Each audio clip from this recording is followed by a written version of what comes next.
Pessoal, boa noite a todos. Mais uma vez estamos aqui para começar um SBN Connect R+. A gente está muito feliz com esse projeto. É um projeto que está indo já para a sua terceira edição, tá? Meu nome é Estênio Barbosa, eu sou o coordenador do Comitê de Jovens Nefrologistas.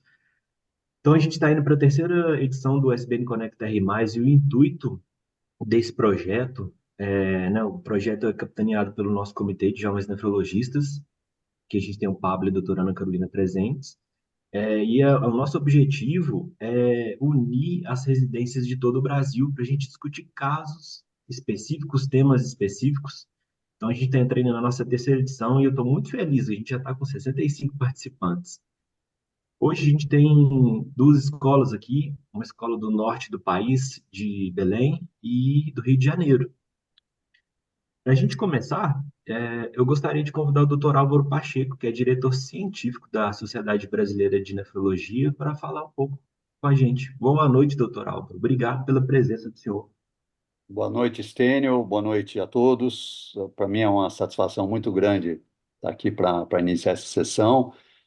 Esse Conecta R+, a diretoria da Sociedade Brasileira de Nefrologia vê como um evento muito importante, né, coordenado pelo Comitê dos Jovens Nefrologistas, e vocês têm conseguido, né, têm feito sessões de excelência. Eu acompanhei as anteriores, e tenho certeza que hoje também vai ser muito boa. E a discussão de hoje vai ser sobre a biópsia renal no paciente diabético, realizar ou não, então é um tema extremamente interessante. Eu vou acompanhar aqui, só dar boa-vinda a todos e parabéns ao comitê por essa iniciativa e por conseguir atrair ah, os jovens nefrologistas, especialmente os nossos residentes. Muito obrigado, doutor Álvaro. A gente está com expectativa muito boa aqui para essa reunião. Eu gostaria de agradecer primeiro, né, tanto o pessoal do Hospital Gaspar Viana de Belém, do Pará, por aceitar participar com a gente. Eu vou apresentar os residentes, vou apresentar os médicos que vão participar e o pessoal da Oeste também. Muito obrigado e muito obrigado a todos que estão aqui hoje para assistir. A gente vai abrir para comentários e discussões no final, pessoal, da sessão. Vocês podem tanto mandar por chat ou abrir o microfone e falar com a gente. A gente quer isso, é essa interação mesmo, tá? Para a gente começar, eu quero entender um pouquinho sobre quem está participando aqui. A doutora Ana mandou aí no chat um link para vocês entrarem num aplicativo em que a gente vai responder, fazer algumas perguntas, tá? Então, primeiro, vou dar um tempinho para vocês conseguirem entrar. Vocês podem usar esse QR Code também, que está aqui na tela. Agora ficou bom, né? Ficou grande. Beleza. Então, vocês podem participar, entrar com o celular mesmo no computador, pelo link. E eu quero saber a primeira pergunta. Qual o estado do país vocês são? Bom, acho que vai ter muita gente de Minas Gerais também, hein? Beleza. Paraná, São Paulo, Rio de Janeiro, Mato Grosso, Pará, Paraíba, nosso colega doutor Pablo de Paraíba. Beleza, bastante gente do Pará, Minas Gerais, Rio de Janeiro, vamos esperar um tempinho. Então, olha para vocês verem, gente, a gente está com representantes de todas as regiões do país. Nordeste, Norte, Centro-Oeste, Sudeste e Sul. Isso é muito bom. Esse é o intuito, né, nosso para conseguir ter essa interação com todos. Nos últimos, a gente não tinha representante do Norte, a gente teve um somente, mas agora o pessoal do Pará está em peso aí. Muito bom. Santa Catarina, Mato Grosso, Bahia, o pessoal de São Paulo também tem peso. Excelente. Vamos passar para a próxima, Ana.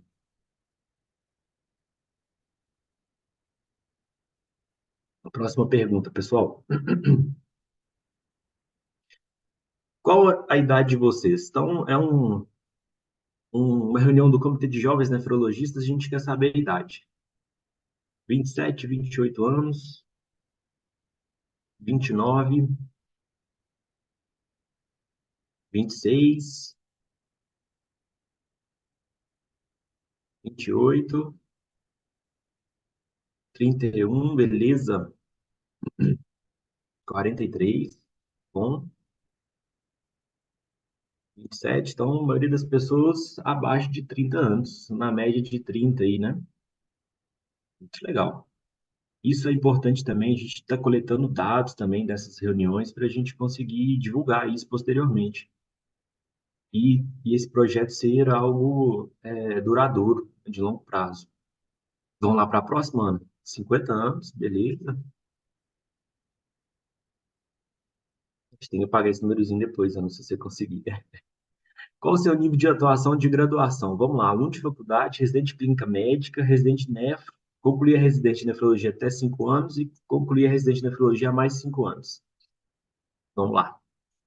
A maioria aqui, 57% até agora, residente de nefrologia. E boa parte aqui já concluiu a nefrologia há mais de 5 anos. 23%. Então, vamos lá. Dá um tempinho maior que a gente deixa a gente vê o cenário completo. Então, aluno de faculdade tem 4%, residente de nefrologia 56%, concluir a residência até 5 anos 19% e a mais 5 anos 21%. Muito bem, então a maioria aqui são residentes. É o objetivo mesmo. Esse evento aqui é voltado para vocês, residentes. Vamos para a próxima, Ana? E olha que beleza, pessoal. 73 participantes. Excelente. Qual a sua faculdade e hospital de residência? UERJ, FAMERP, FAMERP. Bom, mas o pessoal da UERJ está animado hoje, hein? Isso aí. FAMERP, FAMERP e UERJ. Isso, hospital de base. Ah, muito bem, doutora. De São José do Rio Preto. Isa. UERJ. Eu sou de Divinópolis, pessoal, Minas Gerais. Estou esperando meus residentes colocarem aí. Hospital São João de Deus em Divinópolis. Fundação Hospital de Clínicas Gaspar Viana, excelente, obrigado pela participação de vocês. Hospital de Base de São José do Rio Preto, Hospital Walter Cândido, UERJ, UEPA, FAMEMA, Hospital Ana Nery de Salvador, beleza. Doutor Felipe é lá do Hospital Ana Nery, né? Comentei aqui também. UERJ, São Leopoldo, Hospital São João de Deus, São Leopoldo, FAMEMA. Muito bem, beleza, gente. Acho que é isso aí. Brasil inteiro representado. Tem mais alguma pergunta, Ana? Se não tiver, pode. Ah, e qual é a sua expectativa? Muito bem. Escreve com uma palavra, pessoal, a expectativa de vocês para hoje.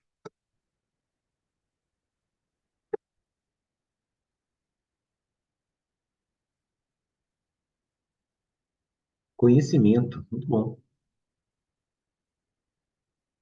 Expectativa ótima. A minha também. Aperfeiçoar. Vamos lá, o que mais? Trocas. Excelente. Essa é a ideia mesmo. Fazer troca, fazer discussões. Excelente. Esse é o nosso objetivo. Aprendizado.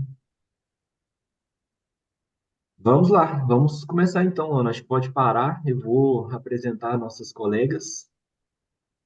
Muito obrigado, gente, pela participação. Excelente, 74 participantes. Bom, gente, então vamos lá. Eu vou apresentar nossos colegas que vão participar hoje, tá? Mais uma vez agradecer vocês. Então, o Hospital Gaspar Viana não, o Serviço de Nefrologia do Hospital Gaspar Viana de Belém. E a gente vai ter, eu queria agradecer muito a doutora Ana Lídia, a doutora Valéria, que ajudaram a gente a organizar, né? Se dispuseram logo que foi feito o convite a participar. E as duas residentes de lá, a doutora Gabriela Andrelo Lima da Rocha, ela tem graduação em medicina pela Universidade Federal do Pará, residência em clínica médica pelo Hospital Universitário São João de Barros Barreto, e ela é R4 de nefrologia da Fundação Hospital de Clínicas Gaspar Viana. Obrigado, Gabriela, pela participação. E a doutora Ingrid de Oliveira Rocha Feitosa. Ela tem graduação em medicina pelo Centro Universitário do Estado do Pará, residência em clínica médica pelo Hospital Adventista de Belém, e ela é R4 de nefrologia da Fundação Hospital de Clínicas Gaspar Viana. E o pessoal da UERJ do Rio de Janeiro, muito obrigado também, doutor Guilherme, doutor Gabriel, que também no primeiro convite já aceitaram, valeu mesmo, pessoal. Aqui a gente tem a doutora Ana Paula Basílio Severo Jaber, graduação em Medicina pela Faculdade de Medicina de Petrópolis, residência em Clínica Médica pelo Hospital Federal Cardoso Fontes, e ela é R4 também de Nefrologia do Hospital Universitário Pedro Ernesto. E a doutora Gabriela Lima Vieitas, graduação em Medicina pelo Centro Universitário de Volta Redonda, residência em Clínica Médica pelo Hospital Federal da Lagoa e R4 de Nefrologia do Hospital Universitário Pedro Ernesto. Bom, queria aqui convidar meu colega, meu amigo, Dr. Pablo. Ele também é do nosso Comitê de Jovens Nefrologistas. Pablo é da Paraíba, da belíssima. Ele mora lá, né, Pablo? Na belíssima João Pessoa, que eu tive o prazer de conhecer há pouco tempo. E é isso aí, Pablo. Valeu pela ajuda, meu amigo. A bola está contigo. Obrigado, Stênio. Boa noite a todos. É muito bom estar aqui com vocês nesse momento, né? Principalmente aí com os colegas do Pará e do Rio de Janeiro, né? Integrando aí. Hoje nós vamos falar sobre um tema muito importante, né? Que é a doença renal do diabetes, né? E o diagnóstico diferencial, né? Etiológico ali da doença renal crônica em si. É importante que a gente lembre, né, que a doença renal do diabetes é a principal causa de doença renal crônica no mundo, né, e a segunda no Brasil. Apesar dos diabéticos, né, representarem aí uma grande parcela dos pacientes com doença renal crônica, apenas 30 a 40% das pessoas com diabetes, elas acabam desenvolvendo a doença renal do diabetes. É interessante, né, que a gente lembre que pacientes que apresentam doença renal crônica e diabetes, eles podem ter desde uma doença renal do diabetes, né, que é de fato aquela pessoa com doença renal crônica como consequência do diabetes, como também pode ter uma doença renal não diabética ou a combinação de duas, né? E todos esses fatores associados à crescente prevalência do diabetes tipo 2, né, no nosso país e no mundo em geral, tornam esse encontro muito importantes para a nossa prática diária, né? Principalmente quando a gente lembra que não existe nenhum guideline, nenhuma diretriz prática formal sobre quando indicar a biópsia renal nesses pacientes, né? E a gente ainda deve levar em consideração o fato de que a gente vive num país continental, diverso, né? Onde a realização desse procedimento pode estar indisponível ou ser pouco acessível. Então, dentro desse contexto, a gente agradece a presença dos colegas tanto da Universidade do Estado do Rio de Janeiro, quanto da Fundação Hospital de Clínicas Gaspar Viana, por escolherem, né, esse tema e se disponibilizarem a participar desse debate, que vai ter como objetivo aí não só trazer conhecimento e aperfeiçoamento para a gente, mas também integrar os serviços, né, fomentar discussões baseadas em evidências, adaptadas às realidades locais, né? Lembrando que no final das contas, nesse debate, quem vence é a gente, né? Os espectadores que vai ter a oportunidade de fato, aprender aí com a leitura e com a prática dos nossos colegas. Então, muito obrigado aí a vocês e boa apresentação. Então, Paulo, se quiser apresentar seu slide, vocês estão convidados. O pessoal do Rio de Janeiro vai começar, então, pessoal, apresentando um caso clínico. Depois eles vão fazer uma breve apresentação do tema e, em seguida, o pessoal de Belém entra e faz uma apresentação. No final, a gente faz discussões. Boa apresentação para vocês, meninos.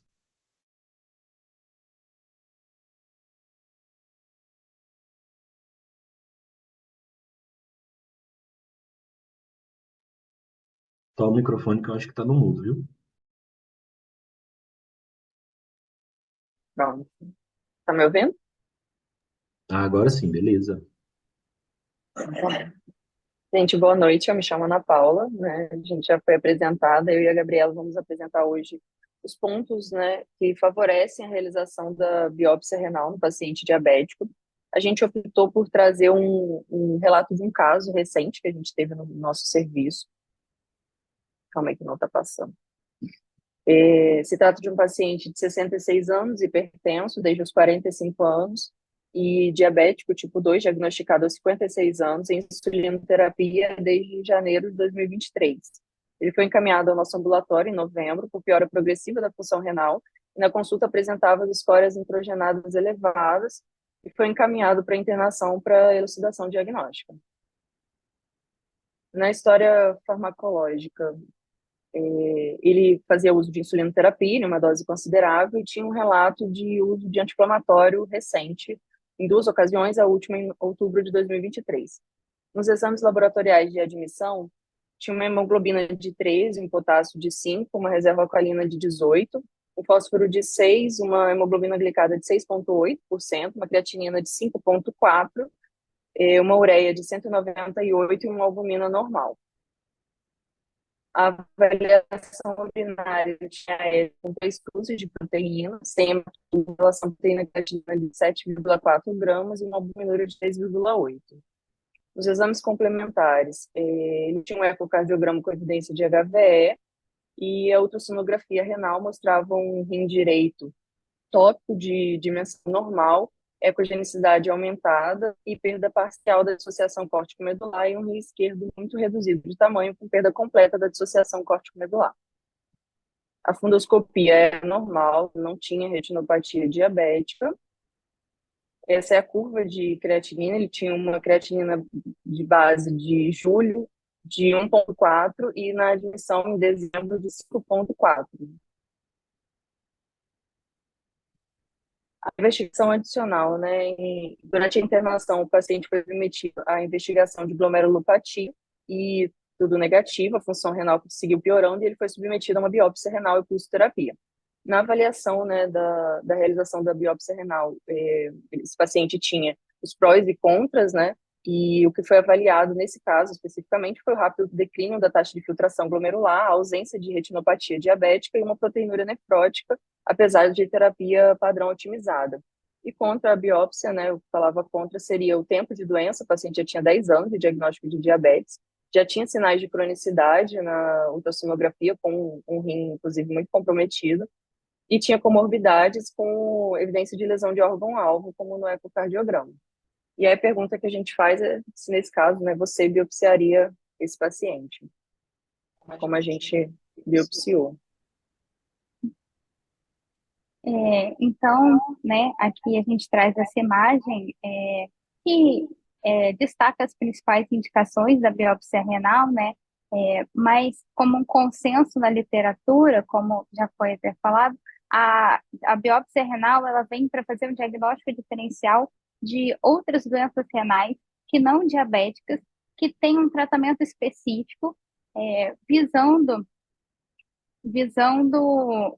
que isso infira uma alteração no prognóstico renal desses pacientes, pensando também a longo prazo ter um diagnóstico da doença de base que levou à injúria renal no paciente, pensando até no contexto de uma recorrência de doença no pós-transplante.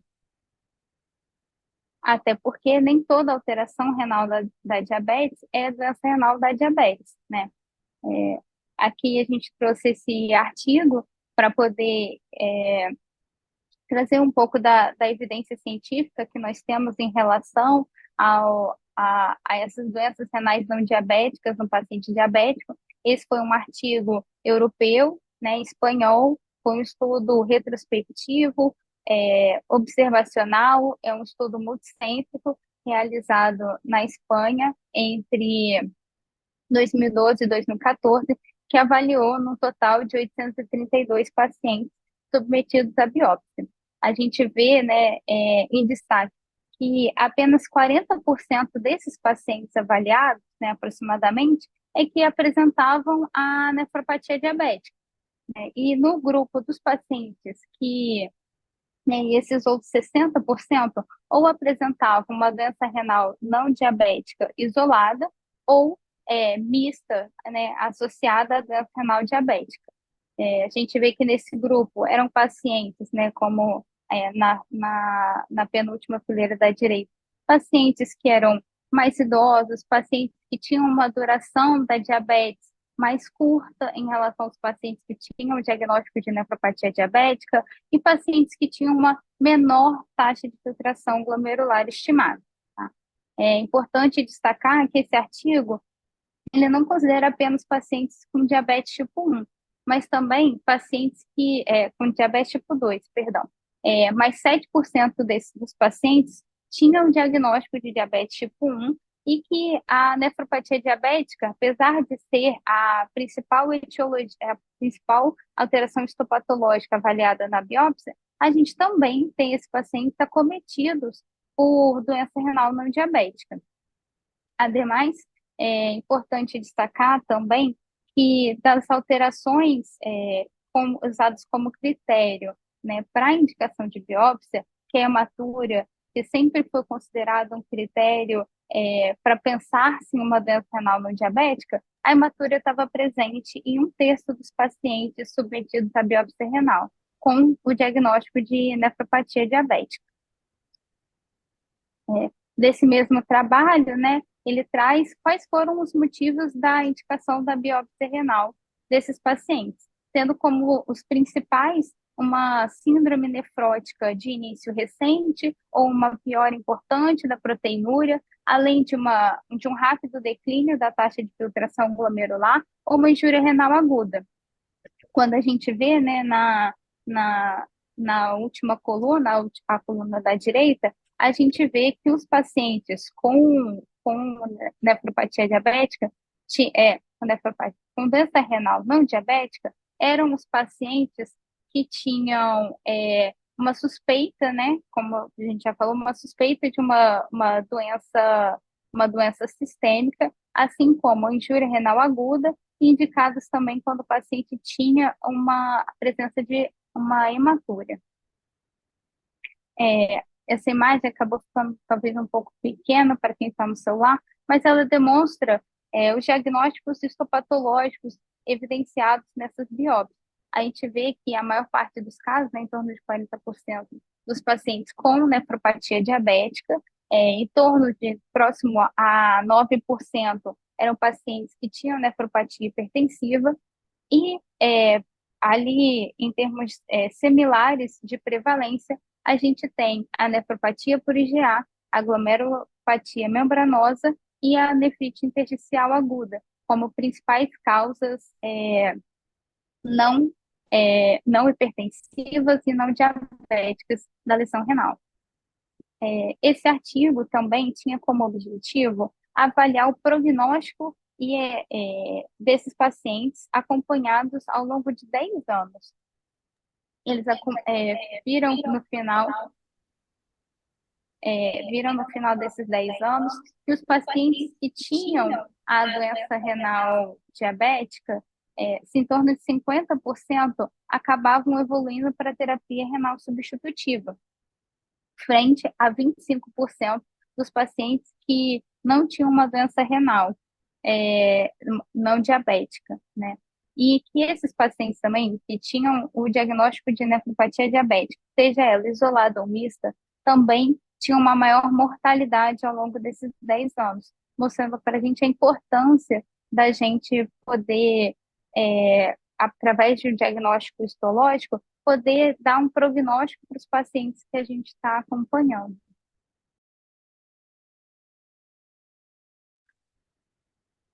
Além disso, esse outro artigo que eu trouxe também para sintetizar em relação ao diagnóstico diferencial de doença renal no paciente diabético, esse artigo foi publicado no American Journal of Nephrology em 2020, também ele avaliou esses pacientes entre 2006 e 2015, foi um estudo também observacional, retrospectivo, que avaliou 463 pacientes diabéticos tipo 2 que foram submetidos à biópsia. E ele encontra no estudo que 40% desses pacientes não tinham a doença renal, tinham uma outra doença renal que não uma doença renal diabética, né? Usando como critério de indicação de biópsia aqueles mesmos que pontuados previamente, né? Uma suspeita ou uma apresentação atípica de doença renal, uma síndrome nefrótica de início recente, uma rápida perda de função renal, além de um aumento da proteinúria, pacientes que tinham uma duração de diabetes menor do que um tempo curta, né? Geralmente ficou em torno de 5 anos, presença de hematura e ausência de retinopatia diabética. E além dele avaliar a prevalência, ele também tentou estimar através de uma análise logística de regressão para poder estimar quais são os fatores preditores de doença renal não diabética nesses pacientes. E ele viu que nessa coluna da direita, que os pacientes que tinham uma taxa de filtração glomerular maior do que 15 ml minuto, ou tinha uma proteinúria em amostra urinária isolada menor que 0,3 gramas, hematuria, uma hemoglobina glicada, né, menor que 7%, um bom controle glicêmico, ou o início de diabetes, uma duração da diabetes menor que 5 anos, eram características dos pacientes que tinham uma maior prevalência de diagnóstico da doença renal não diabética.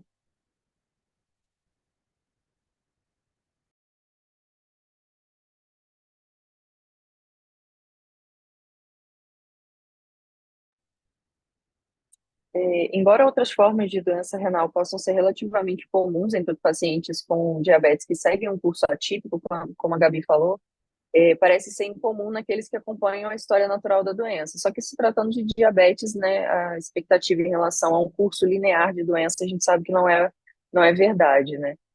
O que se espera da história natural seria uma fase inicial de hiperfiltração, onde é difícil diagnosticar clinicamente, né, de forma precoce, mas que a gente sabe que já existem alterações patológicas nessa fase inicial. O que a gente tem na realidade é uma doença clinicamente e histologicamente muito heterogênea, né? A gente tem uma doença heterogênea com diferentes fenótipos, né? Não vamos ter muito tempo de entrar em detalhes em relação a isso, mas é importante a gente ter, né, um melhor entendimento em relação aos diferentes fenótipos e as alterações estruturais para perspectivas futuras de tratamento, né? Em relação à patologia, né? Acho que a grande questão é conseguir, né, fazer um link entre as alterações patológicas e as manifestações clínicas, né? A fim de mudar o curso da doença, né? Detectando precocemente alterações patológicas antes das manifestações clínicas, a gente talvez consiga instituir, né, terapias mais intensificadas, né, para determinados pacientes, né, avaliando individualmente. E aí, na patologia, ele separa, né, em alterações glomerulares, intersticiais e vasculares. Né? A diabetes tem uma classificação pela Sociedade de Patologia Renal, que separa em 4 classes, né, onde as classes mais altas vão ter um comprometimento pior e um pior desfecho também renal futuro. Mas é difícil quando a gente fala em relação aos estudos, né, que mostram as alterações patológicas, não haver um viés de seleção, porque vai ser influenciado, né, pelo motivo pelo qual aquele paciente foi biopsiado, né, o momento, né, quando foi feito essa biópsia. Esse estudo mostra, né, 393 biópsias, e ele separa justamente isso em 2 centros na Itália, né, onde um centro tinha uma escolha, né, mais restrita para a realização da biópsia renal, um N de 200 pacientes, e o outro centro tinha uma política mais irrestrita, né?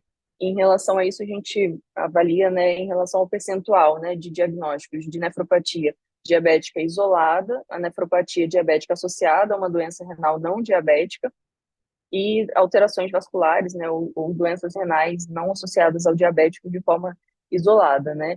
E mesmo na política irrestrita, né, a gente vê um número muito grande de pacientes que eram realmente, né, nefropatia diabética, né? O que a gente quer mostrar hoje aqui, né, não só em relação à importância, né, de se pesquisar outras patologias associadas, né, ao paciente que tem diabetes, mas também quando a gente está pensando em nefropatia diabética, né, a importância da gente evidenciar, né, a histopatologia, porque a gente já tem evidências fortes de que a histopatologia vai trazer informações importantes, né, que vão além da albuminúria e da taxa de filtração glomerular que a gente tem de informação desses pacientes. Então, sabendo disso, né, e na expectativa de futuros estudos, né, usando essas informações, essas coletas de dados, por que a gente não biopsia mais esses pacientes com diabetes, né, com mais frequência?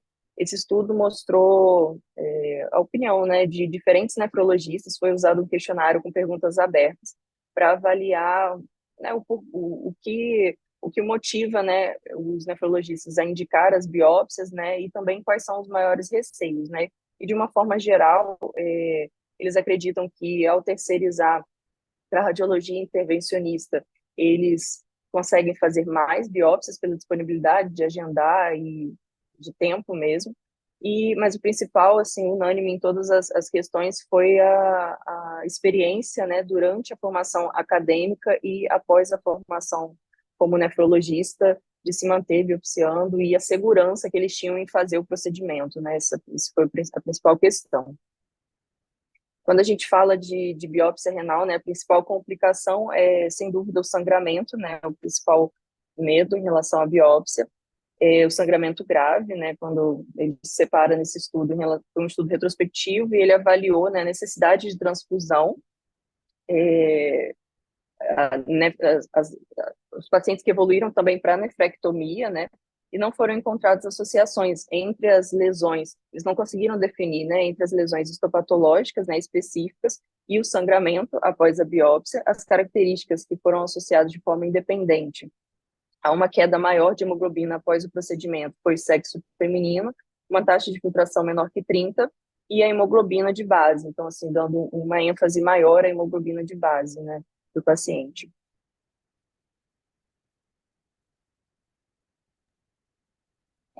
Mas, né, para tentar sintetizar, tentando sintetizar, né, toda a nossa discussão, né, a gente achou a gente trouxe essa imagem, né, que a gente tem que estar sempre pesando, né, os prós e contras em relação à biópsia, mas levando em consideração as recomendações, como a gente já falou, mas principalmente em relação aos prós, é que a biópsia renal, ainda mais agora, com o advento do ultrassom, né, fazer uma biópsia guiada, tem uma boa segurança, né, nos dá uma boa segurança, e ela nos dá muita informação em relação ao diagnóstico da doença de base, ao tratamento que a gente pode fazer específico para essas outras doenças renais, né, como as glomerulopatias, dá também um panorama em relação a prognóstico e evolução, tanto no paciente que tem uma doença renal não diabética, mas também no diabético, conforme a Ana Paula falou. Além de haver um campo muito grande em ascensão em relação a terapias específicas individualizadas para os pacientes, considerando que aqueles pacientes que têm alguma doença renal do diabetes, possam se beneficiar no futuro se a gente entender um pouco melhor os fenótipos que vêm surgindo, que vêm se apresentando em relação à própria doença. E a gente só vai conseguir ter essa melhor compreensão a partir de dados histológicos, tentando alinhar melhor a evolução clínica do paciente, o prognóstico que esse paciente tem, com as lesões histológicas, seja elas glomerulares ou seja elas intersticiais e tubulares, né? E agora a gente finaliza a nossa apresentação trazendo, né, em relação ao desfecho do quadro, né? Foi então feita a biópsia renal, em que a gente obteve 20 glomérulos. Como a gente... Opa, acabou. 20 glomérulos, como conclusão, 20 glomérulos, um glomérulo com esclerose do tufo capilar em região apical. Os 2 glomérulos apresentavam espessamento capsular e tortuosidade de alças capilares. Os glomérulos restantes mostravam-se conjetos. Observa-se também um alargamento intersticial acima de 50% por edema, com focos de fibrose e discretos focos de infiltrado inflamatório, com predomínio de linfócitos e presença de eosinófilos, envolvendo grupos de túbulos com alterações degenerativas do epitélio de revestimento, simplificação e necrose focal, por vezes com restos celulares na luz e com frequência com espessamento da membrana basal e túbulos atróficos. Além disso, apresentava a presença de espessamento fibrointimal em artéria interlobular, com redução da luz vascular, tendo como conclusão uma glomerulosclerose focal segmentária global. Na IF, foram fragmentos de cortical e medular, um total de 10 glomérulos, sem especificidade nas incubações para os soros disponíveis, né? Fechando aí como o diagnóstico como o GESP.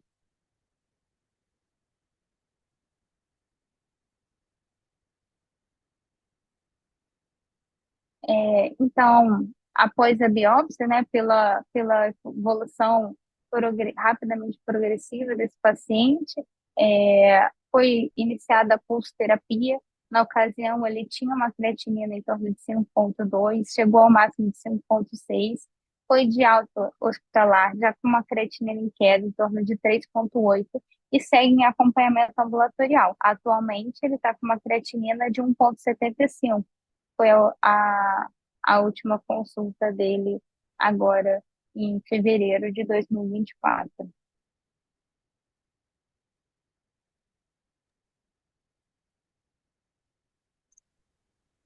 Muito bem, meninos. Excelente apresentação de vocês. Parabéns mesmo, Gabriela e Ana. Excelente. Obrigada. Vocês podem parar de compartilhar, gente, o slide. E eu vou convidar o pessoal de Belém para fazer a apresentação. Tá, ok, vou compartilhando aqui.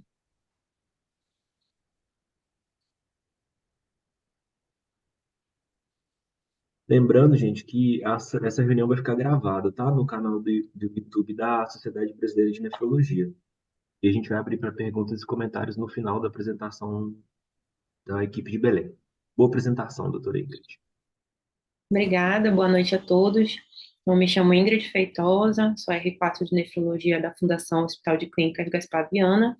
Primeiramente, queria agradecer à organização pelo convite do nosso serviço e também a presença de todos que estão aqui. Juntamente com a minha colega, a gente vai apresentar, né, sobre a biópsia renal em pacientes com diabetes mellitus, com a ênfase sob uma ótica de não realização da biópsia renal. Então, como a colega já citou, para a gente fazer um preâmbulo do tema, a gente vai relembrar alguns conceitos, né, que já foram abordados, mas que também serão abordados na nossa apresentação. E a gente vê que nos últimos anos houve uma mudança muito grande na nomenclatura da doença renal relacionadas ao diabetes. A nefropatia diabética, apesar de ser um diagnóstico histológico, por muito tempo ficou associada àquela lesão de órgão-alvo que é relacionada à perda progressiva de função renal e de albuminúria, de proteinúria progressiva. Porém, atualmente, o termo doença renal do diabetes é mais aceito porque abrange ainda diversos outros fenótipos clínicos diferentes do clássico.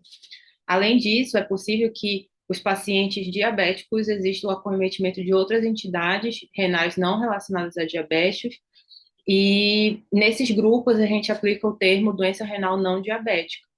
E também é possível que haja uma concomitância da doença renal do diabetes com a doença renal não diabética, e nesse caso a gente usa o termo acometimento misto. Ainda sobre esse tema, apesar de muitos artigos trazerem as suas indicações de biópsias, os principais dados na literatura, de forma consensual, não trazem esse consenso acerca das indicações da biópsia nos pacientes diabéticos. Então, já que a principal finalidade, como a colega citou, seria justamente identificar esse grupo de doenças renais não diabéticas. Só que é um procedimento invasivo, apesar dos riscos mínimos, mas não deixa de ser realmente um procedimento que tem riscos inerentes, e por isso a gente precisa avaliar os preditores clínicos e avaliar os riscos e benefícios a cada caso. Então, aqui a gente resumiu o que as principais literaturas mundiais têm trazido a respeito desse tema. No UpToDate, o diagnóstico da DRD é clínico e a biópsia renal é indicada com os pacientes com albuminúria severa ou perda de função renal progressiva, com critérios iguais aos aplicados aos pacientes não diabéticos, considerando a hematura glomerular ou investigação de síndrome nefrótica de origem idiopática. Para o CADIGO de 2022, os mais estudos são necessários para determinar esses papéis da biópsia e dos biomarcadores na DRD. Então, ele evita nomear genericamente todo acometimento renal de DRD, justamente para evitar a conotação de que todas as fisiopatologias são semelhantes, e também evita estar usando o termo nefropatia diabética, porque para eles é um termo ultrapassado e sem consenso acerca da sua definição. No documento de manejo da diabetes na doença renal crônica, elaborado em conjunto pela ADA e pela CADIGO, não há menção de biópsia renal. E no documento da ADA, publicado em 2023, cita o referenciamento ao nefrologista e considerar a biópsia renal nos casos de hematuria, no sedimento urinário, rápido aumento da proteinúria, rápido declínio da taxa de filtração glomerular, síndrome nefrótica e retinopatia diabética, especialmente no DM1. Então, para o reconhecimento e diagnóstico da DRD, existem vários preditores clínicos identificados a partir da fisiopatologia. A colega trouxe essa mesma imagem, né? Então, classicamente, a DRD ela é marcada pela proteinúria persistente, progressiva, geralmente unidirecional e é acompanhada por outras lesões de órgão-alvo, de pequenos vasos, especialmente a retinopatia diabética. Além disso, tem a perda lenta e gradual da função renal. Apesar disso, a gente sabe que a compreensão da doença também traz outros fenótipos clínicos, né? Aqui representado no ponto 2, a gente consegue ver os pacientes com bom manejo glicêmico, onde há intervenção terapêutica e multidisciplinar a tempo, e geralmente esses pacientes até mesmo não evoluem para DRC. Temos aqui o ponto 3, são aqueles pacientes que são rapidamente declinantes, onde até a queda da taxa de filtração glomerular é mais importante e mais expressiva do que a própria proteinúria.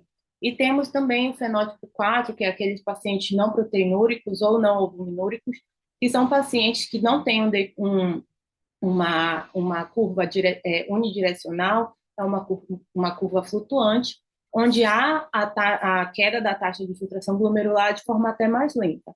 Enquanto nas doenças renais não relacionadas ao diabetes, apresenta proteinúria severa de rápido estabelecimento, geralmente não relacionada à retinopatia diabética, é presente mesmo na diabetes de diagnóstico recente, para aqueles casos que é possível identificar o início da doença, como na DM1, pode ter microhematura e geralmente é responsável por um rápido declínio da função renal.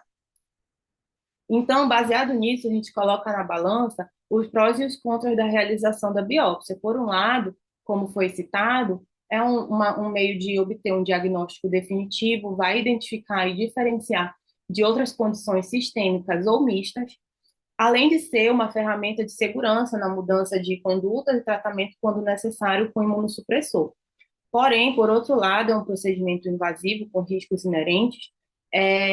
Algo muito importante e muito fundamental aqui na nossa região é a questão de ser um procedimento recurso-dependente, onde vai precisar de médicos treinados, radiologistas ou nefrologistas, materiais específicos para análise anatomopatológica, como a microscopia eletrônica, a imunofluorescência, além de envolver grandes custos hospitalares de internação ou ainda nos hospitais que têm a rotina de day clinic.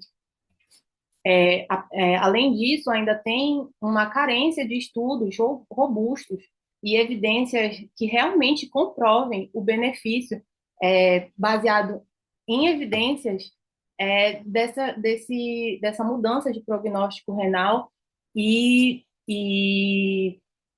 da superioridade da biópsia, né?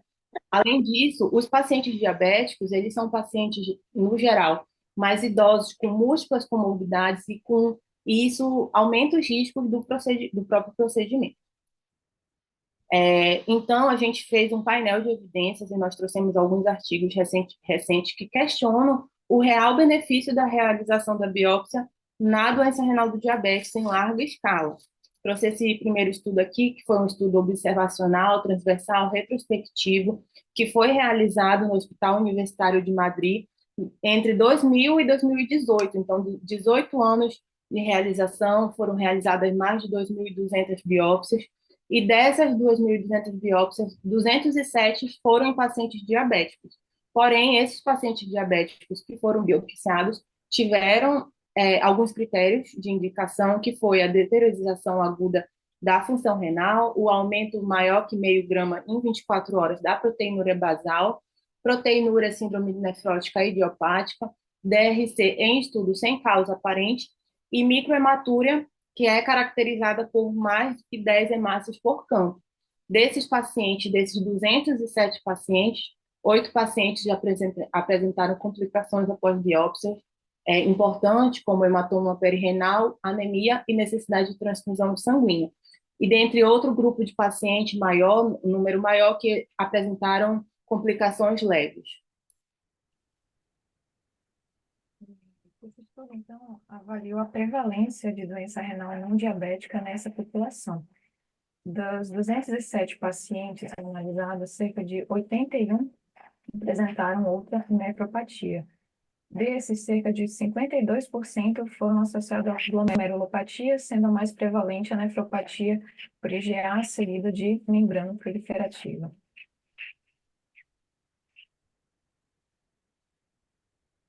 Esse estudo também avaliou alguns fatores preditivos para tentar associar o maior risco desse paciente ter uma doença renal não diabética.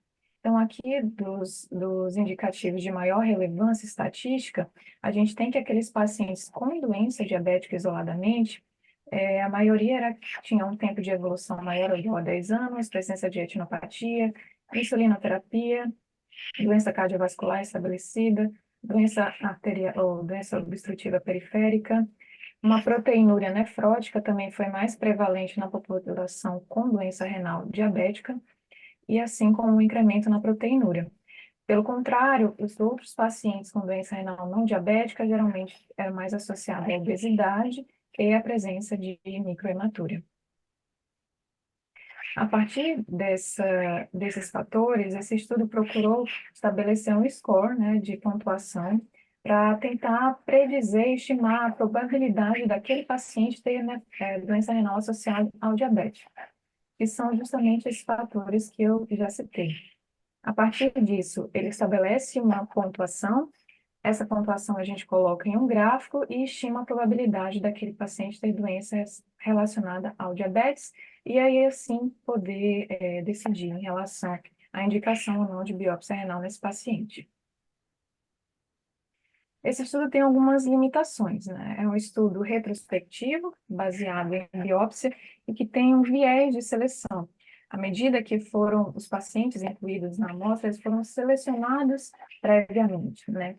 Foi realizada biópsia apenas naqueles pacientes que tinham algum indicativo de maior suspeita para doença renal não diabética. Ou seja, não reflete exatamente a real prevalência na população com diabetes que tem algum acometimento renal. Outro estudo que a gente traz, também retrospectivo, foi realizado em Taiwan entre 2008 e 2017, de pacientes com diabetes tipo 2, e foram incluídos 160 pacientes nessa análise. Desses 160 pacientes, eles subdividiram naqueles que tinham retinopatia e os que não tinham.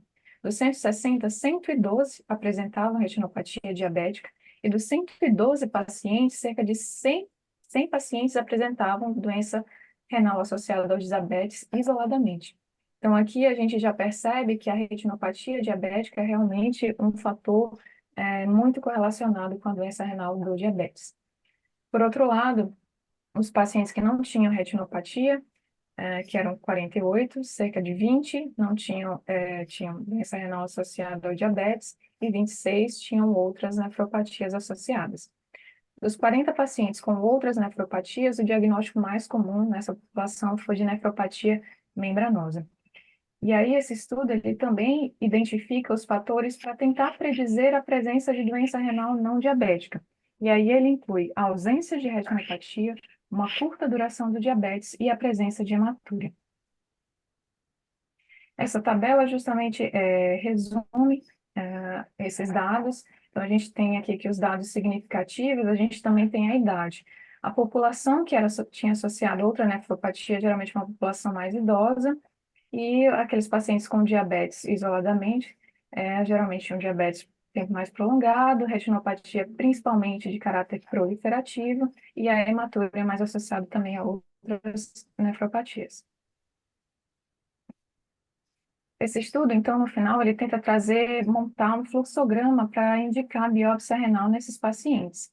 O primeiro tópico é que o paciente tem que ser diabético do tipo 2 e tem que ter alguma característica clínica de suspeição para outra nefropatia. Então, ele não parte só do pressuposto que o paciente tem diabetes e tem algum acometimento renal. ele tem que ter alguma característica que leve à suspeição de alguma outra doença. Depois disso, a gente analisa se esse paciente tem retinopatia ou não. Caso tenha, analisar se essa retinopatia é proliferativa. Se for, ele tem baixíssima chance de ter outra nefropatia e eles não indicam a realização da biópsia renal. Caso não seja proliferativo e esse paciente tenha hematúria, tem um risco intermediário de ter outra doença não relacionada ao diabetes e considera-se a realização da biópsia. Caso contrário, o paciente não tem retinopatia, tem um diabetes de curta duração, menor que 5 anos, ou tem a presença de hematúria, então ele tem um alto risco de ter outra nefropatia, e aí eles recomendam a realização da biópsia renal. As limitações desse estudo também são basicamente as mesmas, por ser um estudo retrospectivo em biópsia, e justamente tem esse viés de seleção. Todos os pacientes incluídos foram selecionados previamente pelo médico, né, de acordo com alguns critérios, e não representam realmente a população que tem diabetes e que tem algum acometimento renal. De modo que aqueles pacientes que tinham achados típicos de doença renal do diabetes, eles não foram biopsiados. Então, o artigo coloca que se a gente estipula critérios vagos para a realização da biópsia renal, a gente pode submeter esse paciente a alguns riscos desnecessários, e não necessariamente trazer benefício, talvez terapêutico, para esse paciente. E aí a gente se pergunta se realmente a biópsia se faz necessária. À medida que a gente amplia as indicações de biópsia renal no paciente diabético, obviamente maior vai ser a prevalência de doença renal relacionada ao diabetes. E à medida que a gente restringe essas indicações, maior vai ser o achado de outras nefropatias. E isso não necessariamente vai refletir a real prevalência na população. Só que são necessários avanços, né, no conhecimento dos fenótipos da doença renal do diabetes e também de outras alternativas diagnósticas para outras glomerulopatias que não seja a realização da biópsia renal. Então, se a gente pensa em, por exemplo, um paciente que tem diabetes, mas que ele tem uma hematuria inexplicada, tem uma história familiar positiva, um dismorfismo eritrocitário presente, já descartada causas anatômicas, a gente pode pensar em nefropatia por IgA e não necessariamente submetê-lo à biópsia renal. Por outro lado, um paciente que tem uma proteinúria nefrótica, que a gente mais idoso, ou que a gente pensa na nefropatia membranosa, a gente pode lançar a mão do anticoagulante 2R, que é o biomarcador com evidência disponível, fazer o diagnóstico de nefropatia membranosa, sem necessariamente precisar da biópsia renal. Outras glomerulopatias ainda estão incipientes biomarcadores, e aí realmente a gente se faz necessário realizar a biópsia. E aí a gente conclui a nossa apresentação de que ainda não tem um ensaio clínico assim comparando as políticas adotadas, os resultados das políticas adotadas de acordo com a biópsia renal, de outras políticas orientadas pelas características clínicas do paciente. E é necessário mais estudos retrospectivos, né, baseados aí em biópsia desses pacientes, porque os estudos atualmente, a frequência de outras doenças não associadas ao diabetes, ela vai se correlacionar em alto grau com a forma que a gente selecionou esse paciente, de acordo com as indicações da biópsia renal. De modo que uma pequena minoria dos pacientes diabéticos realmente vai ser submetido à biópsia. Então, esses resultados não refletem, né, a prevalência real. Quando essa biópsia é motivada por características atípicas, que foram as que a gente citou, a prevalência de outras doenças, obviamente, vai ser maior. Então, é necessário mais avanços, assim, no diagnóstico, na definição das outras doenças renais, e que a biópsia renal no paciente diabético se faz necessário, no atual momento de discussão, naquele paciente que a gente tem a suspeição de uma outra nefropatia. E é isso. Obrigada. Parabéns, pessoal. Excelente apresentação também de vocês. Ingrid e Gabriela, muito bom. Se vocês puderem, vocês podem parar a apresentação de vocês, que a gente vai começar as nossas discussões, então. Então, olha que beleza, 90 pessoas participando. Quem quiser falar alguma coisa, gente, só levantar a mão que a gente abre o microfone, tá? A gente quer que todo mundo participe. Se não quiser falar, pode falar no chat aqui e a gente lê a pergunta, tá bem? Eu vou começar com uma pergunta aqui. Eu quero saber como é que é o cenário, tanto aí no Rio quanto no Pará, de acesso à biópsia renal, principalmente para pacientes do SUS. Eu vou dar o meu exemplo aqui. Eu estou em Minas, no interior de Minas Gerais, e aqui a gente não consegue biópsia pelo SUS. O paciente tem que pagar a biópsia renal, fica aí um valor em torno de R$ 2.000. Alguns pacientes não conseguem. A gente tenta algumas políticas aqui de contato com prefeituras de cidades para as prefeituras fornecerem biópsia. Às vezes a gente consegue, por um determinado período muda a prefeitura, a gente não consegue. Eu queria ver com vocês, pessoal do Rio, pessoal de Belém, quem quiser dar seu exemplo aqui pode falar também. Então a gente tem um acesso um pouco restrito à biópsia renal aqui, principalmente pacientes SUS. Certo. Aqui em Belém, aqui no Pará, na verdade, nós temos apenas 3 locais de realização pelo SUS de biópsia renal, sendo o nosso serviço um dos que recebe o maior volume.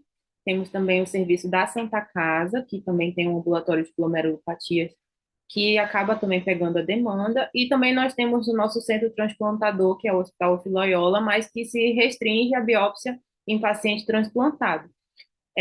No nosso serviço, nós precisamos fazer a captação desses pacientes através do ambulatório de glomerulopatias, e nós precisamos internar o paciente, a gente não tem o regime de day clinic, então os pacientes que são submetidos a biópsias, eles ficam em torno de 2 a 3 dias, que é o tempo que a gente atualiza os exames, faz ali o preparo do paciente, consegue biopsiar e fazer a observação pós-biópsia para poder, então, dar alta. Então, o tempo de internação médio é de 3 dias.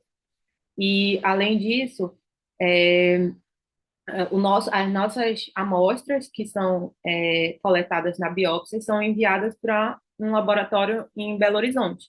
Então, essa análise não é feita aqui no nosso estado, a gente envia essas amostras para fora. Então, isso aí ainda demanda mais tempo.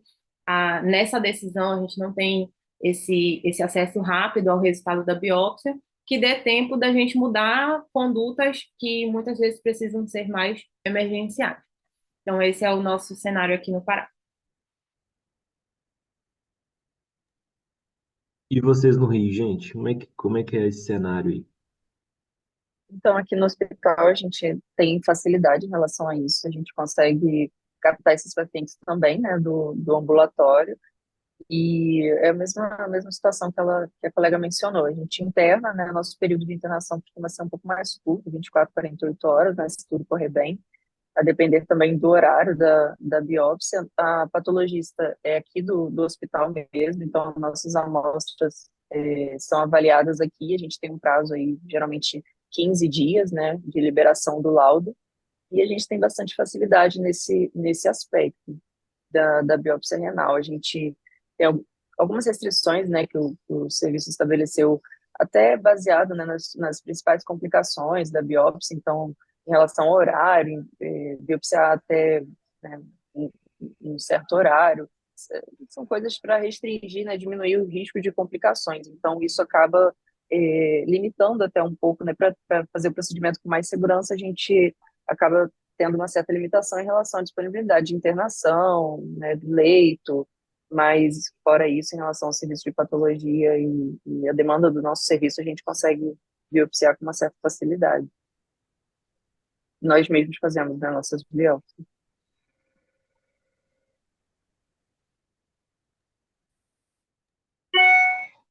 Opa, tava no mudo aqui. Legal, a experiência de vocês. Mais alguém quer Oi, comentar a respeito desse assunto, gente? Stênio, só uma pergunta para Ingrid. Ela falou que Vai lá. ela é do Pará, né? Ela comentou que a biópsia se eu não me engano, é ali em Minas Gerais. Ela tem contato? Vocês têm contato direto com o patologista lá? Sim, a gente precisando, nós de rotina fazemos a microscopia óptica e a imunofluorescência. Em casos que a gente ache que é muito necessário a microscopia eletrônica, a gente entra em contato com o laboratório, pede uma revisão do laudo, ou então pede para que faça seja realizada a microscopia eletrônica, até que esse contato não é distante, não é tão distante não. Vocês que fazem ou é a radiologia, o radiologista? Não, somos nós. No nosso serviço, Perfeito. somos nós. Eu sei que nos outros serviços, por algum tempo, quem estava realizando era a radiologia intervencionista, mas agora também está sendo feito por nefrologistas. Então, nos três centros, incluindo no centro transplantador, é feito por nefrologistas. Alguém quer fazer um comentário sobre esse ponto ainda da realização de biópsias no SUS, gente? A gente colocou aqui um Google Forms, um formulário. Se vocês puderem responder, vai ser muito bom para a gente, tá? Pedindo a opinião de vocês do evento e quem quiser participar dos próximos eventos pode colocar ali. Ó, a gente tem uma pergunta. Pablo, se você quiser me ajudar aqui a coordenar as perguntas, fica à vontade aí. Da Zenaide. A Zenaide colocou aqui. Existe realmente diferença de tratamento da lesão renal pelo diabetes pós-biópsia na prática? Quem quer responder primeiro aí, gente?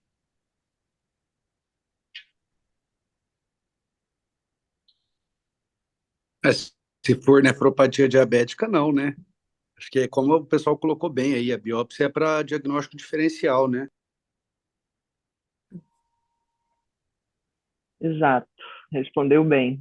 Muda muito quando a gente tem alguma coisa diferente da nefropatia diabética.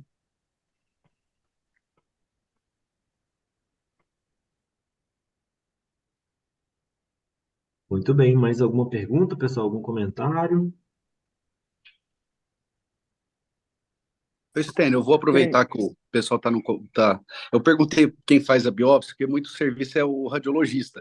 E o serviço que eu tenho experiência aqui, a gente tem também aí um pouco a realidade diferente, que a gente tem um acesso mais fácil à biópsia, mas acaba que eu acho que a realidade de todo mundo que tem acesso ao serviço terciário, que é muito colega ligando, mandando paciente, ou encaixa esse colega aqui para biópsia e tudo mais. E o que eu percebo é que quando a biópsia é feita por nefrologista, geralmente a biópsia tem menos complicação, né? Não é, lógico, o radiologista tem, a gente tem uma dívida eterna aí com a radiointervenção, cada vez o contato vai ser maior, mas o que eu percebo quando o pessoal da radiologia vem fazer a biópsia para nós, é que eles têm um conceito de que toda biópsia de órgão sólido você tem que perfurar a cápsula. E a gente tem aquele conceito de que a gente só pode encostar na cápsula e a gente provoca menos hematura, menos complicação, enfim, e pega uma amostra de córtex até muito melhor, né, que é o que interessa. Acho que eu acho que é importantíssimo, é muito fácil, né? A curva de aprendizado da biópsia é facílima com ultrassom. Acho que todo nefrologista tem que saber biopsiar e tem que tentar achar os caminhos aí do bom leitor. Por exemplo, vocês citaram Minas Gerais, né? Que é um serviço grande. Minas Gerais tem a Marlene, que é uma das maiores patologistas renais aí do Brasil. Enfim, todo lugar você vai achar não todo lugar você vai achar com facilidade, mas, enfim, em toda região você vai achar um grande patologista. No Maranhão a gente tem gente do céu, agora eu citei o cara, eu vou ficar com vergonha, que eu não vou lembrar, o Gil Aines, que é um cara fenomenal também, assim, sabe? E, enfim, nas diversas regiões, a despeito da dificuldade, a gente consegue achar esses patologistas aí. E de uma maneira geral aí da nefropatia diabética não adianta, né? O que a gente usa para as outras doenças é ser clínico, né? É uma experiência pessoal. Eu estou estourando muito tempo, Stênio? Não, fica à vontade lá. Desculpa, viu? Aqui, Às vezes eu sou muito abordado por colegas que querem, às vezes, uns diagnósticos da moda, não é uma crítica, mas, né, a gente sabe que antes era muito negligenciado a questão da amiloidose, de outras doenças aí. Às vezes a gente é muito abordado por colega cardiologista em relação à biópsia renal e em relação à amiloidose. E uma coisa que a gente tenta sempre, né, advogar é o seguinte, né, a suspeita é uma amiloidose de cadeia leve, né, será que não tem outro meio para chegar a esse diagnóstico? Será que eu acho que dependendo da idade, a eletroforese de proteína, independente da evolução, nunca faz mal para ninguém, né, a dosagem de capilâmida, assim, que é necessário, mas diferente disso, né, o que eles veem muito para mim é o seguinte: já tem proteinúria, o rim é normal, e a gente tem que explicar para eles que isso aí é nefropatia, doença renal do diabético, como elas explicaram aí, né, é isso mesmo, é o rim de tamanho normal, e que a TTR e essas outras amiloidoses aí que estão na moda aí, não, realmente nós não vamos ter benefício em fazer biópsia renal. Muito legal, Laerte. O comentário que você fez primeiro, aqui em Minas a gente está bem servido mesmo de excelentes patologistas. A Marlene de Uberaba, né? Ela faz excelente a maneira como ela faz, ela está totalmente disponível, as biópsias, e a gente tem o Stanley também com o Davi em BH. Acredito que vocês devam mandar, né, Ingrid, para o Isso, Stanley, ele para também, o doutor Stanley, né? isso. Uhum. O acesso com ele também é muito fácil. Então, bacana isso. Bom, colocar uma discussão aqui, ver o que vocês pensam sobre isso. Vocês apresentaram que a gente tem nuances aí na evolução da doença renal diabetes. Não é só esse paciente que desenvolve proteinúria, mas a gente tem um cenário também de pacientes que perdem a função renal sem proteinúria. Vocês não acham que se a gente começar a biopsiar mais pacientes com diabetes, a gente vai ter mais entendimento sobre os mecanismos fisiopatológicos da doença? Aí, claro que eu concordo com vocês que a gente tem o viés a dificuldade de conseguir biópsia, né, para fazer estudo assim, e a gente tem os efeitos adversos da terapia. Mas eu penso às vezes nisso, talvez se a gente biopsiasse mais paciente com diabetes, a gente entenderia melhor esses mecanismos fisiopatológicos, né? O que vocês pensam disso? Doutor, Ingrid, acredito que se fosse para o maior entendimento da doença renal do diabetes, para continuar pesquisando diferentes fisiopatologias dentro da própria doença, com os diversos fenótipos, é claro que é muito válido, não sei até que ponto ético, né? Mas é muito válido. Talvez aí uma proposta que a gente até conversava com as nossas preceptoras, de fazer estudos em autópsias também, pacientes já, né, após ali o falecimento, para ter uma maior elucidação, para correlacionar os fenótipos clínicos com as alterações anatomopatológicas. Só que aí entra entre várias questões, né, o viés ético, aí como que vai ser feito o desenho desse estudo, e eu creio que ainda faltam muitos também meta-análises, coisas cruzando os estudos que já existem. Isso aí realmente a gente teve um pouco de dificuldade de achar. A gente acha bastante estudos unicêntricos realizados na Europa, em Taiwan, em outros lugares, mas a gente falta aqueles estudos robustos que cruzem já todos os dados que a gente já tem para fazer, né, para tirar o maior grau de evidência e não apenas esses estudos menores e pingados, digamos assim. Essa é a minha opinião. Legal. Alguém mais queria comentar sobre esse ponto? Estênio, aqui é Ana Lídia de Belém, eu estou com dificuldade de abrir o vídeo, acho que meu computador não está configurado, mas eu queria contribuir, assim, o nosso serviço, nós fazemos biópsia desde 2001, né, um serviço público, a gente faz licitação para patologia, então durante alguns anos foi o serviço do professor Luiz Moura, já passamos pelo pessoal do Maranhão e agora pelo pessoal de Minas, super bem atendidos com todos os patologistas, né? E o interessante é que a gente vem crescendo, né? A gente vem preparando os residentes o tempo inteiro nas biópsias renais, e nós fazemos uma média de 1 a 2 biópsias por semana, por conta da dificuldade de internação, e acaba que nós não temos essa condição de biopsiar tanto o paciente diabético, que talvez não esteja dentro de todos aí os critérios, porque a gente tem uma fila de espera de pacientes com outras indicações, né, mais robustas, enfim, ou pelo menos mais urgentes, né, pacientes mais jovens com proteinúria nefrótica, prematura, enfim, fora aqueles que internam. Então a gente acaba tendo um viés aí de seleção para não biopsiar o diabético, e apesar da gente ter apresentado aí a não biópsia do diabético, nós gostamos muito de biopsiar. Então, sempre que tem qualquer coisa diferente ou aquele caso um pouquinho fora do habitual, a Valéria, que é a outra colega que está aqui com a gente, que faz um ambulatório de glomerulopatia, sempre indica, direciona, e os meninos têm pego muita mão na biópsia renal também, né? Então, A nossa grande dificuldade, de fato, é o leito de internação, porque no nosso hospital ainda precisa de leito, então uns 2, no máximo 3 dias aí para a gente fazer essa internação. E os resultados, né? Eles até nos atendem praticamente como o pessoal do Rio, 15 dias, 3 semanas em termos de resultado. Então, a gente tem muita vontade de ampliar esse diagnóstico do diabético, aumentar a detecção desses fenótipos diferentes, né? Isso é bem, bem interessante, mas eu acho que é uma boa briga para a gente continuar fazendo mais biópsias. É isso.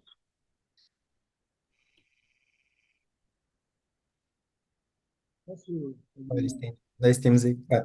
Vai lá, Guilherme. Boa noite. Não, boa noite, tudo bom, professor Guilherme? Aqui a gente, até historicamente, um serviço de muito, né? E a gente tem patologia de serviço, então a gente tem uma certa facilidade de serviço. Eventualmente, a gente tem alguma situação de, faltou agulha, não sei o quê, mas eu costumo ser coisa bem transitória e bem rápida de se resolver. Desculpa, Guilherme. Oi. Eu acho que está muito baixinho. Eu, pelo menos, não estou conseguindo te ouvir, meu amigo. Desculpa. Melhorou? Melhorou sim. Era assim. Beleza. Vou falar assim. Então, a gente tem um serviço que historicamente cresceu bastante. E eu acho que, em relação ao diabetes, eu acho que é o que todo mundo pensa mesmo, né? Quando a coisa não vai conforme a gente espera, a gente começa a ficar de orelha em pé e ver se não vale a pena deixar aquele paciente, né? E aí isso vai depender muito da facilidade que você tem de fazer a biópsia ou não, né? Das outras questões, de comodidade do paciente, o paciente não coagula, se ele toma antiplaquetário, né? Se não tem paciente mais idoso, então, tudo isso que vai se juntando para você tomar sua decisão clínica. Achei os dois grupos apresentaram muito bem os pontos, né?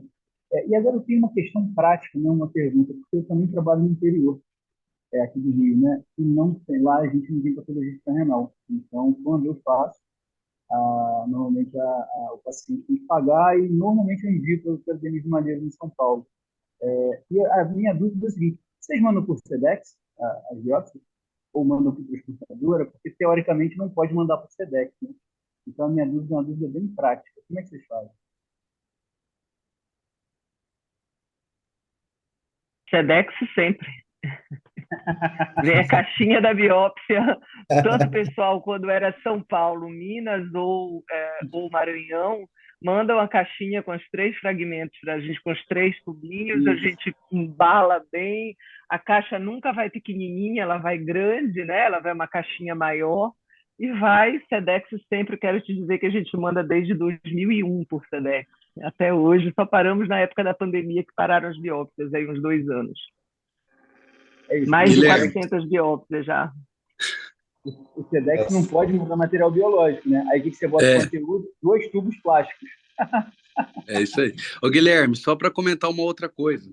Biópsia óssea do DRC hoje em dia é feita normalmente pela Rebrabo, né? Pelo Registro Brasileiro de Biópsia Óssea. E geralmente você faz quem é sócio da SBN, faz o login lá na Rebrabo e você consegue imprimir o TCLE lá, né? Da pesquisa dos pesquisadores, e você manda ou para a USP, ou para a Unifesp lá para o Luiz, ou para o pessoal do Curitiba lá do Felipe Barreto. E é tudo via SEDEX também, amigo. Né? Pedaço de osso, já mandei cabeça de fêmur.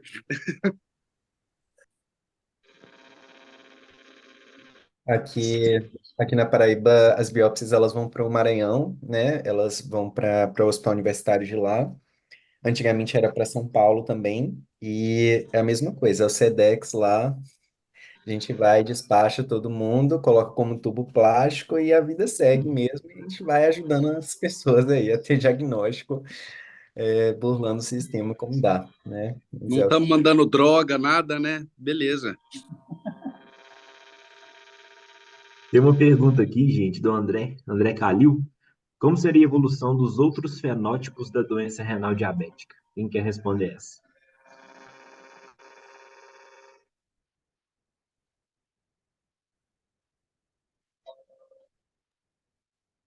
Então, essa parte ainda está muito a se elucidar, né? mas conforme a Ana Paula e a Ingrid mostraram, a apresentação da doença, a apresentação clínica é diversa. O que faltam ainda estudos é realmente para a gente poder linkar essa alteração de fenótipo, né, de progressão de doença, ou a forma como vai se apresentar clinicamente, com laudo, com dados histopatológicos, né? E por isso é que as pessoas cada vez mais advogam a favor de biopsiar esses pacientes que têm, que são diabéticos com doença renal, para a gente poder entender um pouco mais, até pensando numa perspectiva futura, até o que já foi conversado, né? Em termos de futuro, pensando em terapias moleculares, tratamentos individualizados, eu acho que eu concordo com o Stênio de realmente, né, à medida que pacientes aceitando e avaliando toda essa questão ética, conforme a Ingrid falou, de biopsiar para a gente entender melhor até esse fenótipo, né? Ainda está muito, a gente ainda está muito no escuro quanto a isso. Só me perdoa porque eu sei muito pouco de patologia renal, mas eu imagino que se biopsiar um paciente diabético com doença renal diabética, sem proteinúria, sem nada, para entender fisiopatologia sem um protocolo de pesquisa, sim, né? É inviável, né? Porque eu acho que o que a gente vai ver além de fibrose intersticial, né? Atrofia tubular e sinais de cronicidade de doença renal, se não for uma coisa, né? Muito bem direcionada. Mas, enfim, como eu falei, né? Essa ignorância e patologia total. Não, mas perdoe-me se eu não fui clara. Seria realmente num contexto de estudo mesmo, não para conhecimento geral. Seria realmente em termos de literatura internacional, conhecimento internacional, visando realmente aprendizado baseado em estudos robustos, né? Baseado em protocolos, indicações propriamente, só realmente isso pensando em termos de mundo, né? Não cada centro fazer o seu, né? Que até porque fica muito difícil. Não, assim, eu acho que a gente é um consenso, assim, né? Quando você suspeita de uma glomerulopatia associada, né? Claro que é a principal indicação, né? Mas ainda está, como a Gabi falou, em relação aos estudos, a gente ainda não sabe ao certo, né? Quantos são os fenótipos atípicos, né? Do paciente com diabetes, como é essa evolução, né? Quando a gente pega na história, o que seria a história natural do diabetes, né? Naquela fase inicial de hiperfiltração, onde são subdiagnosticados, a gente já tem evidência pela patologia que ali você já tem alteração glomerular, entendeu? Então, assim, a gente ainda não tem, do ponto de vista terapêutico, né, talvez alguma coisa que, iniciando precocemente nesse perfil de paciente, a gente vai ter alguma mudança em desfecho, né? Mas acho que, assim, os estudos, né, devem evoluir, né, tanto no maior conhecimento desses fenótipos, né, quanto também, né, da indústria farmacêutica em relação a novas terapias, né, que iniciando precocemente a gente possa mudar o desfecho. Eu acho que paralelo a isso, né, ao que a gente espera, né, de perspectiva futura, né, tanto de conhecimento em relação aos fenótipos quanto à terapêutica, eu acho que a gente tem que estimular no sentido, assim, de nos capacitar mais, né, e diminuir os riscos do procedimento, né, para absorver mais esses pacientes, né? A Ingrid chegou a citar em relação a autópsias, né? Alguns estudos que pegaram, né, avaliação por autópsia e olharam de forma retrospectiva, com cerca de 100 glomérulos em cada peça, né? Muito mais do que o que a gente consegue pegar na biópsia renal. Então, tinham esse benefício, mas eles conseguiram ver um percentual muito maior de nefropatia diabética. Então, assim, acho que tem também um perfil de paciente subdiagnosticado com a nefropatia diabética que talvez não seja iniciada a terapia no momento oportuno. Então, é difícil, é bem difícil. Acho que o paciente não proteinúrico, né, sem nenhum desses indicadores, né, que vão fazer a gente pensar em biopsiar o paciente realmente, né, não justifica o risco do procedimento, mas ainda é algo a ser estudado. Eu aproveito esse gancho, né, para trazer um dos comentários da Zenaide, né? Ela deu continuidade àquela primeira pergunta, justamente trazendo aqui se a gente de fato achava que valia a pena, né, o risco da biópsia em si, já que não mudaria a conduta, né, na doença renal do diabetes em si. a não ser que tenha outro tipo de lesão, e é basicamente isso, né? A gente fez um debate, um grupo defendendo a indicação de biópsia para todo mundo, outro contraindicando, mas o que a literatura traz até o momento é justamente essa ausência de um consenso, né, sobre o momento. Não existe uma coisa muito prática, mas o que a gente sabe é que toda vez que o diagnóstico da doença renal diabética pode ser questionado, né, ou seja, a gente pode suspeitar de uma glomerulopatia ou alguma outra doença ali como causa primária, a gente deve biopsiar, ou então quando a gente até suspeitar que existe doença renal do diabetes, mas pode haver uma outra doença renal associada, né? Então, às vezes a gente tem ali no ambulatório aquele paciente com a doença renal do diabetes acompanhado, e aí, eventualmente esse paciente apresenta um outro quadro, um quadro nefrótico, ou uma rapidamente progressiva, e a gente biopsia e vê que tem uma nova doença ali, né, duas doenças comprometendo esse rim. E aí, de fato, Zenaide, seria isso, né? O momento da biópsia parece que seria quando a gente poderia ter um diagnóstico diferencial cuja conduta, né, ela seria modificada pela biópsia em si, né? Eu acho que talvez a gente vai ter avanços, né, no tratamento, no manejo da doença renal do diabetes muito ligado à genética, né? A gente for olhar aí, tem pacientes que têm um controle inadequado do diabetes, mas não evoluem com esses fenótipos de doença renal, principalmente perda da função renal.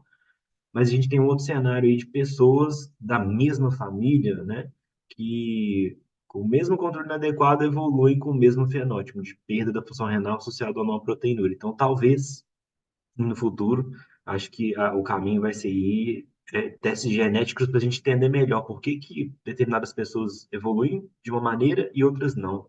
Eu não sei se vocês concordam com isso. Sim, e é realmente algo muito recente, se a gente for considerar, né? Eu lembro na faculdade de aprender nefropatia diabética, né?